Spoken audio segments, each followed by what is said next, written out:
J'ai l'occasion de m'entretenir avec le nouveau demi-coin des Chargers de Los Angeles, Benjamin Saint-Just. Tout d'abord, Benjamin, félicitations pour ta mise sous contrat par les Chargers. Merci beaucoup, Didier. Alors, écoute, tout d'abord, là, c'est la première fois que tu étais un joueur autonome. Tu as passé les 4 premières saisons de ta carrière dans la NFL avec les Commanders de Washington. Si tu peux nous expliquer la perspective d'un joueur là, de vivre cette période des joueurs autonomes, parce que nous, de notre angle, c'était complètement fou depuis vendredi dernier, plusieurs signatures, des transactions. Mais là, toi, comment ça s'est passé, les discussions que ton agent a eues avec des équipes? Toi, comment tu as vécu ça? J'imagine que tu as dû être stressé lorsque tu attendais de savoir avec quelle équipe tu allais poursuivre ta carrière. Ouais, c'était quand même assez stressant. Je te dirais, c'était comme une expérience, une deuxième expérience du repêchage du draft en 2021. Tu sais, j'avais des équipes au début, dans la première vague, qui me montraient beaucoup d'intérêt, qui me disaient oui, on veut te signer, on veut prendre, on veut te repêcher, comme un peu le draft. Puis finalement, c'est d'autres équipes qui ont fini par me signer. Je me rappelle, mon agent avait parlé à 24 équipes au Combine, parce que c'est de là tranquillement que euh, tu peux acquérir un peu d'informations. Il n'y a pas vraiment de négociation ou rien qui se fait officiel parce que la période de repêchage n'est pas encore commencée, de signature, je veux dire. Mais tu peux savoir un peu d'informations. Donc, j'avais une liste de 8 équipes de cette équipe, des 24 équipes qui m'ont été présentées. 8 équipes m'ont montré beaucoup, beaucoup d'intérêt. Puis après ça, dans le fond, j'ai sélectionné avec mes priorités de ce que je voulais dans une équipe pour ma 5e saison. Puis ça a donné que Puis quelles les étaient tes Chargers. priorités, justement? Priorité pour moi, c'était le temps de jeu, d'avoir la meilleure opportunité d'être sur le terrain. Une équipe qui ont besoin de moi, contrairement à juste une équipe qui me prendrait. Ouais, il y a beaucoup d'équipes qui m'ont dit on aimerait ça avoir Saint-Just, mais les Chargers m'ont montré le plus d'intérêt en termes de. Ils avaient un plan pour moi où ils aimeraient me voir jouer. Ils vont utiliser beaucoup ma versatilité et tout ça. Puis il y a une familiarité. Aussi, je suis familier avec le coaching staff. C'est un staff, même du strength staff au head coach, au DC. Quelques autres coachs aussi dans le staff. C'est toutes des personnes que j'ai côtoyées à l'Université du Michigan dans mes 2 années. Donc, je suis familier avec ça, ce style de coaching-là. Donc, je pense que c'était la meilleure décision. Mon agent, Mike McCartney, m'a vraiment aidé. C'est une personne qui fait ça depuis une vingtaine d'années, donc il a beaucoup d'expérience, beaucoup de respect dans la ligue. Puis, il m'a aidé dans cette décision-là, puis il m'a dit, je pense que ça va être la meilleure décision que tu vas prendre. Puis, tu vas prendre ton envol après cette saison 2025. Ça va être ta meilleure saison. Puis après ça, tu vas pouvoir aller euh, demander ce que tu veux en termes de compensation de contrat. Ouais, puis pour les gens qui ne savent pas, c'est que tu as une relation avec Jim Harbaugh, étant donné qu'Harbaugh t'avais recruté à l'époque lorsque tu jouais au niveau collégial avec des Spartiates du Cégep du Vieux-Montréal et par la suite, tu as commencé ta carrière universitaire avec les Wolverines de Michigan sous Jim Harbaugh.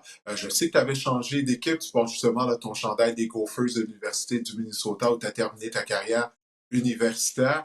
Ça ne s'était pas terminé comme tu voulais avec les Wolverines de Michigan. Parce que ça, c'est quelque chose que tu as parlé avec Jim Harbaugh, à quel point il était enthousiaste justement d'être en mesure d'être réuni avec toi à nouveau après toutes ces années. Oui, ben, comme tu dis, en effet, c'était une surprise au début de voir qu'il y avait autant d'intérêt du côté des Chargers à cause de l'histoire que j'avais avec Coach Harbaugh. Tu sais, c'est là où ma carrière a presque pris fin quand j'ai été medically retired. Comme on dit, la décision ne venait pas de seulement une personne. Il y avait beaucoup d'autres personnes autour de lui à ce temps-là qu'ils ont dû collectivement prendre cette décision qui était peut-être pas la meilleure, mais comme on dit en anglais, it is what it is. Puis j'ai aussi eu la Mhm. chance de pouvoir avoir une conversation avec Coach Harbaugh en 2020 quand les Gophers, on a joué contre les Wolverines. Ils sont venus à notre stade. Puis Harbaugh m'a félicité sur mon parcours, ma résilience. Il m'a toujours supporté. Il m'a dit que je vais aller loin. Et puis là, on se retrouve dans la NFL 10 ans plus tard, après qu'il m'a offert ma première bourse complète pour aller à l'université. Mais dans cette décision-là, j'ai mis aucune décision émotionnelle. Tout était business, tout était pour mon futur, le futur de ma famille. Puis cette situation-là est dans le passé. Là, on focus sur gagner, faire les séries éliminatoires, puis retourner au Super Bowl. Oui, ben ça vraiment, Benjamin, c'est tout à ton honneur.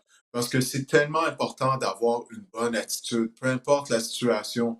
Tu sais, puis il y a des joueurs qui n'auraient peut-être pas réagi comme toi, tu sais, à l'époque, lorsque justement, là, tu sais, ton association s'est terminée avec les Wolverines, puis tu as été obligé de changer d'université. Mais je crois vraiment le fait de la façon que tu as géré ça, Jim Harbaugh doit s'en être rendu compte, puis 10 ans plus tard, ben là, il a gardé ça en tête, puis là, vous êtes réunis à nouveau maintenant. En tout cas, ça, c'est vraiment à tout ton honneur. Je pense que c'est vraiment une belle leçon à tirer pour les jeunes footballeurs qui regardent ou bien qui écoutent notre entretien.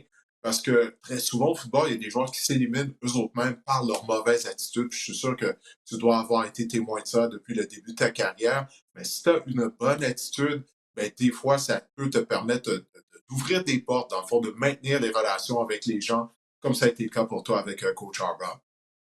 Exactement.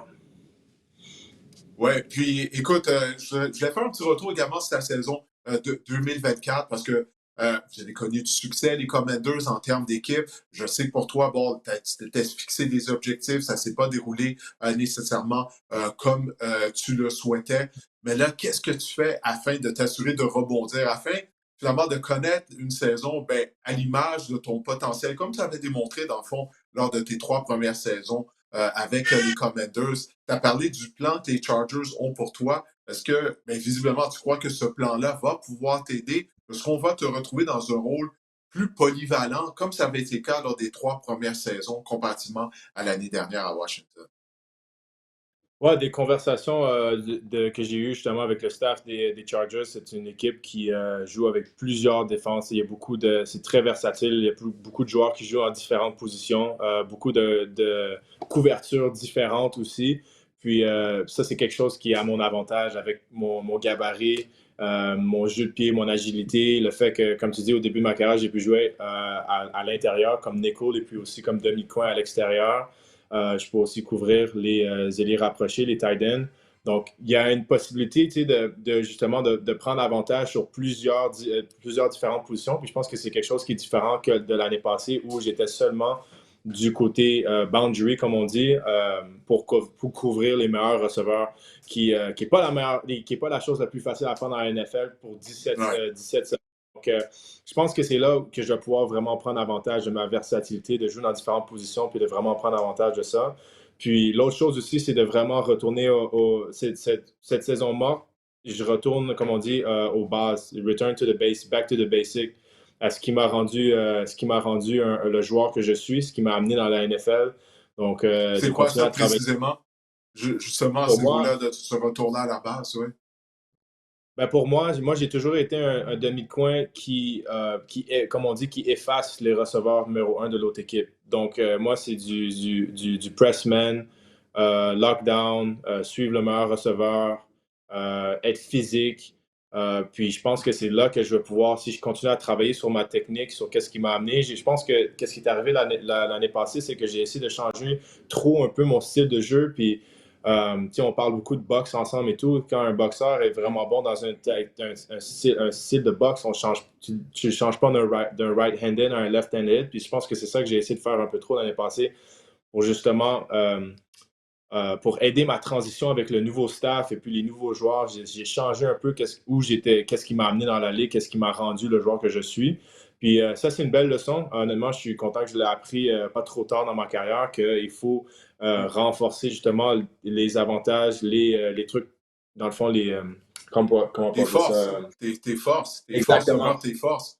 Faut que tu travailles Mes forces là-dessus, ouais, demeurent c'est mes ça. forces, puis mes faiblesses demeurent mes faiblesses. Je peux continuer à travailler sur mes faiblesses, mais je ne vais pas changer complètement le style de joueur que je suis. Puis je pense que justement, les Chargers ont compris ça. Ils vont Mhm. utiliser mes forces, qui est press, lockdown, agressif sur les receveurs, mais vont aussi me donner une possibilité de montrer ma versatilité dans différentes zones et couvertures, à la place de juste de dire, vas-y, c'est comme ça qu'on va le jouer, c'est comme ça qu'on joue ici, puis si ça fonctionne pas, ça fonctionne pas. Tu sais, il y a on essaie de fit a square peg in a circle. Ouais.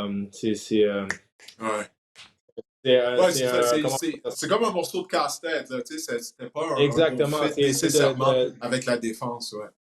Ouais, ça va plus être une adaptation avec mes forces, mes avantages, mon style de jeu, contrairement à voici notre scheme de défense, voici comment on joue et tu dois fit avec ce qu'on fait, sinon ça ne fonctionnera pas. Donc, c'est là où j'en suis. J'ai fait beaucoup de réflexions sur mes performances, sur comment j'ai joué, sur pourquoi ça a été différent. Puis là, j'ai pu comprendre qu'est-ce que je dois faire de différent pour cette saison. Puis je pense que ça va être ma meilleure saison en carrière.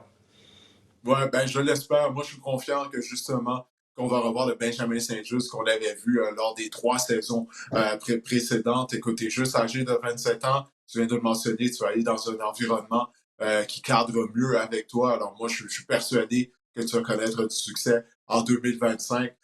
Dis-moi, ça a été comment, là? C'est comment de devoir toutefois quitter la seule équipe que tu as connue dans la NFL? Tu sais, les Commanders sont donnés une chance. Ils t'ont repêché. Tu as plusieurs amis au sein de l'équipe.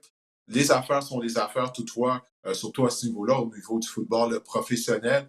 Là, tu vis ça comment, justement, là, de devoir tourner la page sur ton chapitre à Washington? Ah, mais c'est sûr que c'est difficile parce que Washington, c'est tout ce que je connais depuis les 4 dernières années. Puis la plupart en fait, tous les joueurs qui sont rentrés avec moi, qui ont été repêchés dans la même classe de repêchement, sont partis, ont été signés avec d'autres équipes.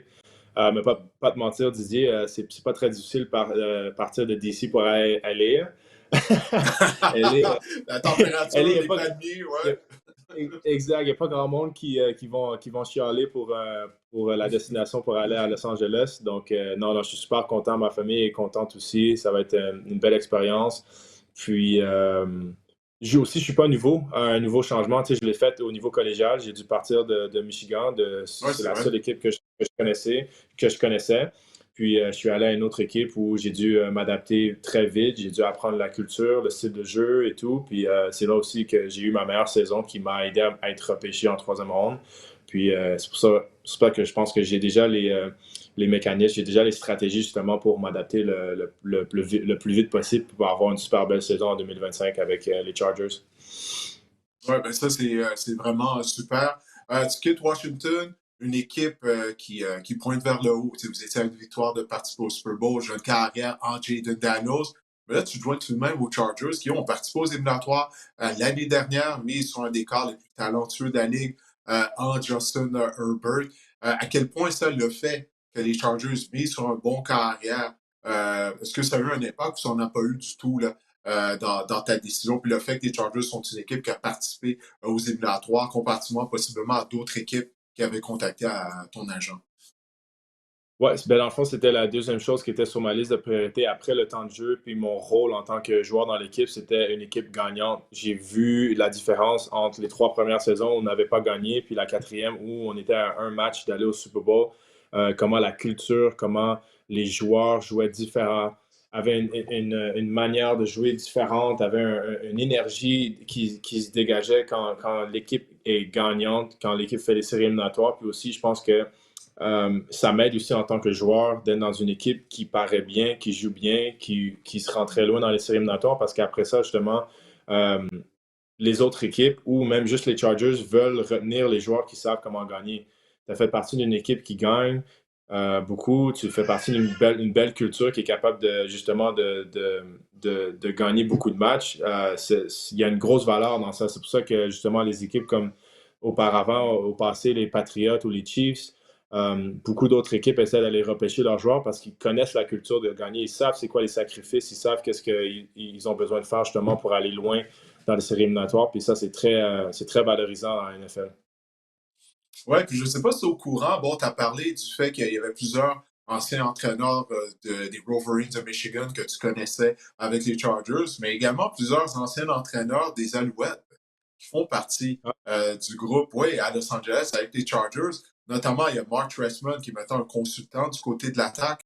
Durant la saison, on le voyait justement dans la galerie de presse à côté du coordinateur à l'attaque, parce que Trestman est l'entraîneur. À l'époque, là, c'était coordinateur à l'attaque des Raiders, lorsque les Raiders jouaient à Oakland. Mais c'est lui, si je ne me trompe pas, qui a donné le premier poste d'entraîneur à Jim Harbaugh. Jim Harbaugh cherchait qu'est-ce qu'il voulait faire dans sa vie. Et puis là, Trestman l'a invité à faire partir du groupe d'entraîneurs des Raiders. Après ça, il a quitté, il a commencé à coacher dans les grands universitaires. Et puis maintenant, c'est Trestman qui travaille sous Jim Harbaugh. Il y a également Andy Bischoff, je crois qu'il est en charge des ailiers rapprochés. Si je me souviens bien, avec les Chargers, peut-être que je me trompe, à l'époque, il est en charge des unités spéciales, notamment avec les Alouettes. Alors, puis je pense qu'il y en a d'autres. Fait que, informe-toi. Si tu croises Mark Trestman, dis-lui tu viens de Montréal. Puis peut-être lui-même, il va te le dire avant. Parce que je sais que la ville de Montréal va toujours avoir une place de choix dans le cœur de Mark Trestman. OK, nice. Yeah, c'est, comme on dit, un petit monde. C'est une belle connexion, là, ça, d'avoir deux coachs qui sont coachés pour les Alouettes, là. Oui, non, ça, écoute, le monde du football est petit, ça en vient un peu à ce que je te disais. Tu sais, regarde, là, tu te retrouves à jouer pour Jim Harbaugh qui t'a recruté il y a 10 ans. Le monde du Ouais. football est petit. Le monde en général est petit, mais le monde du football l'est encore plus. Tu sais, tout le monde se connaît et tout, puis ça arrive très fréquemment de retrouver des entraîneurs pour qui on a déjà joué ou bien des gens, et ainsi de suite. Parce que ça donnera des sujets de conversation avec Mark Trestman et Andy Bischoff notamment. Ben, écoute, Benjamin, je ne veux pas te retenir plus longtemps. Encore une fois, tout d'abord, je te remercie d'avoir accepté mon invitation afin de venir dans le cadre du podcast Le Sac du Cœur. Mais d'abord, avant tout, félicitations pour ce contrat avec les Chargers de Los Angeles. Je te souhaite d'avoir toute une saison 2025 à Los Angeles. Merci beaucoup, Didier.